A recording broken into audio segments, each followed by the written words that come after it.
Bienvenue dans C'est Carré. Aujourd'hui, on est avec notre correspondant espagnol. On va faire un petit point sur l'actualité à suivre. Et déjà, on va commencer par les champions d'Espagne, le FC Barcelone, qui va démarrer un gros chantier, quand même, au niveau de l'attaque, avec le départ de Robert Lewandowski. Donc, concrètement, c'est quoi les plans du Barça pour le remplacer ? Oui, c'est vrai que c'est un vrai chantier parce que même s'il était un petit peu moins bon cette saison, on le sentait un peu plus fatigué, il avait moins de minutes. C'était toujours un joueur très important, notamment sur les gros matchs où tu savais qu'Hansi Flick il lui faisait confiance. Donc ça va être difficile à remplacer. Tu trouveras jamais un joueur comme Lewandowski aujourd'hui, sauf si tu allais chercher Haaland, mais Haaland ça coûte extrêmement cher et ça paraît difficile. Donc évidemment le nom qui revient avec le plus d'insistance, c'est Julián Álvarez, mais là aussi ça coûte cher. Je pense qu'on en parlera de la situation économique du Barça, mais il va falloir cibler vraiment les profils que tu veux. Donc Julián Álvarez, ce serait un choix fort de la direction. Après, tu as d'autres options, pourquoi pas. On entend parler de João Pedro, par exemple, qui pourrait être une option, peut-être qui coûterait un petit peu moins cher que Julián Álvarez, mais ce serait quand même un transfert important. Après moi, personnellement, et là c'est mon avis, mais je pense que peut-être que c'est pas une mauvaise idée d'aller chercher un joueur qui est très bon, on sait qu'il va coller avec l'identité de jeu, avec la philosophie, parce que tu sais déjà que t'as Rafinha, tu sais déjà que t'as Lamine Yamal, que tes stars elles sont là. Moi, un joueur du profil, il y en a d'autres, de Georges Mikotadze par exemple, je pense que c'est un profil qui pourrait bien aller avec le Barça typiquement, et qui serait moins une star, mais qui a le niveau quand même pour performer et pour être peut-être le lieutenant pour des joueurs comme Lamine Yamal et comme Rafinha. Donc toi, tu miserais sur un Mikotadze. Après, s'ils ont l'argent, et moi aussi je prendrais Julián Álvarez, bien sûr. Mais si tu te rends compte que c'est pas une possibilité, que tu as une autre équipe qui met plus d'argent, etc., je pense qu'il y a d'autres profils qui pourront être étudiés. Mais évidemment, pour rester sur Julián Álvarez, qui est le nom qui revient le plus, je pense que tout dans son profil est parfait pour le Barça, est parfait pour sa progression aussi à lui, même si j'ai déjà dit dans d'autres émissions, je pense que Julián Álvarez, il a aussi besoin de prouver déjà qu'il peut être le leader d'une équipe comme l'Atlético de manière régulière avant de prouver ailleurs. Parce que je pense que cette saison, peut-être en France, on voit sa saison comme une réussite parce que il a collé 10 buts en Ligue des Champions et qu'il a été énorme en Ligue des Champions. Mais en Liga, il fait pas une bonne saison, il fait même gérer une mauvaise saison. Donc je pense qu'il a besoin de gagner en régularité.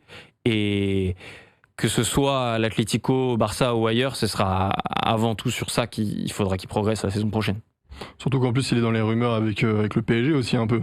Ouais, je pense qu'aujourd'hui, surtout par rapport à l'Atlético, si je me mets à la place de l'Atlético, que j'ai le Barça qui me propose quelque chose, le PSG qui propose quelque chose, moi je le vends en Paris Saint-Germain évidemment parce que c'est pas un rival direct et je pense que l'Atlético en a un petit peu marre de voir aussi certaines de ses stars signées au Barça. Il y en a plein des exemples et je pense que ça ferait mal en plus aux supporters de l'Atlético. Et d'ailleurs, le dernier exemple c'est Antoine Griezmann qui était parti au Barça.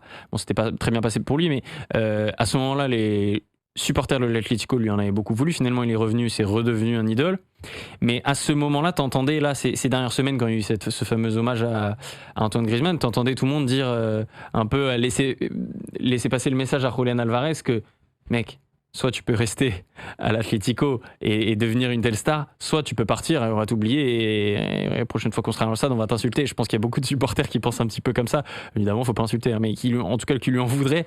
Et c'est un choix important pour lui et un tournant dans sa carrière, ça c'est une certitude. Il y a aussi un transfert qui a été bouclé, c'est celui de Anthony Gordon, du coup, l'attaquant de Newcastle, selon Sky Sport. Est-ce que tu penses pour toi que c'est un bon choix ? Je pense que c'est quelqu'un qui peut apporter à cette équipe. Je suis surpris que ce soit le premier transfert qui arrive pour le Barça. Je suis surpris que ce soit la priorité parce que je suis pas sûr qu'à gauche de l'attaque, ça soit l'endroit où il y avait le plus besoin de renforcer. Maintenant, je pense que c'est... En tout cas, j'imagine mal Gordon cohabiter avec Rashford par exemple en termes de profil à ce niveau-là, sauf si vraiment tu décides que Rafinha il va jouer un peu plus dans l'axe comme il l'a fait à des moments. Il y a des moments où à certains moments quand il y avait des besoins il joue un petit peu plus 10 ou revenait plus dans l'axe, donc je pense que c'est un profil qui va apporter, ça c'est une certitude.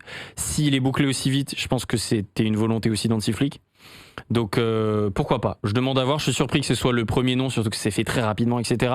Mais aujourd'hui ça veut dire que c'était une opportunité de marché aussi pour le Barça, qu'ils avaient les fonds pour le faire et de toute façon quand tu as un joueur de cette qualité qui arrive, c'est jamais une mauvaise nouvelle. Si on fait un peu les comptes, là on a déjà une enveloppe de 230 millions d'euros juste pour 2 joueurs, parce que si on a un pack avec Julian Alvarez et Gordon, Alvarez. ouais, voilà, ça fait déjà environ 230 millions d'euros.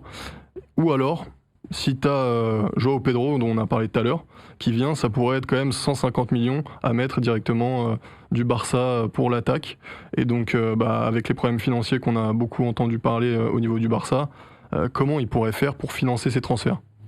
Je pense que déjà la situation économique du Barça, elle est pas parfaite encore, mais elle est un petit peu plus saine qu'il y a 2-3 ans. Ils sont un petit peu plus proches de l'équilibre. Tu as le retour au Camp Nou qui petit à petit va continuer à ramener des fonds pour le club, les loges, les places VIP. Tu as aussi les différents leviers qui ont été activés ces dernières années. Les bons résultats aussi qui, mine de rien, jouent sur la rémunération du club, tout simplement sur le niveau sportif. Tu as le départ de Lewandowski qui te libère plus de 20 millions de salaire sur l'année, c'est quand même... ça change la donne pour la masse salariale d'une équipe, et surtout, et c'est la preuve du fait que ça va un petit peu mieux économiquement et financièrement pour le club, on connaît les limitations qu'ils ont eues par rapport à la Liga. Là, la Liga, quand elle a annoncé les limites salariales pour la saison d'après, le plafond salarial pour tout l'effectif du Barça a largement augmenté. Donc, c'est-à-dire qu'on était à 351 millions d'euros pour la saison en cours, on va être à 432 millions d'euros côté Barça pour la prochaine saison, donc ça te fait plus de 80 millions d'écart, ça te fait une marge significative pour recruter des joueurs. En plus de ça, quand tu rajoutes le salaire de Lewandowski qui part, la différence, elle est majeure. Elle est vraiment majeure pour le Barça. Et je pense aussi que le Barça peut avoir une tendance aussi à prendre des risques sur certains postes, parce qu'ils savent qu'ils sont à un moment où ils peuvent gagner.